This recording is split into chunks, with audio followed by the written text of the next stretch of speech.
আজকে আমাদের যে ধলাই ডিস্ট্রিক্ট ইয়ে থেকে কোর্ট থেকে আমাদেরকে একটা ডিএমকে একটা চিঠি দিয়েছে ডিস্টেন্স ওয়ারেন্ট নামে, যে গুরুপদ দেবনাথ, ওনার বাড়ি আমাদের কি বলে বাইদাদিগির এলাকাতেই। তো ওনাকে একটা এনডিপিএস কেসে 1,00,000 টাকা জরিমানা করা হয়।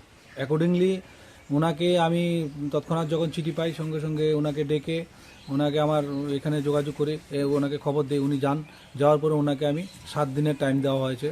শনিবারে তিনি লাস্ট টাইম ছিল, কিন্তু উনি আমার কোনো কথাই কর্ণপাত করেন নাই। কিন্তু যেহেতু কোর্ট আমাদেরকে অর্ডার দিয়েছে, যে ডিএমকে ইনস্ট্রাকশন দিয়েছে যে 12 তারিখের মধ্যে রিপোর্ট দিতে হবে, আজকে 11 তারিখ।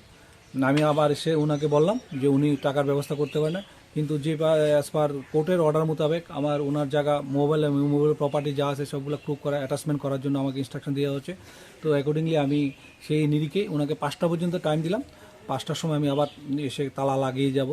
ওনাকে লাস্ট অপরচুনিটি, এটা আমার সেকেন্ড এবং থার্ড অপরচুনিটি, ওনাকে সুযোগ দেওয়া হলো।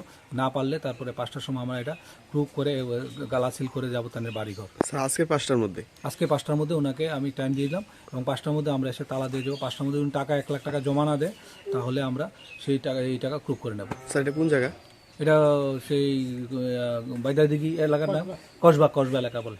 স্যার এর নাম মালিকের নাম? মালিক গুরুপদ দেবনাথ।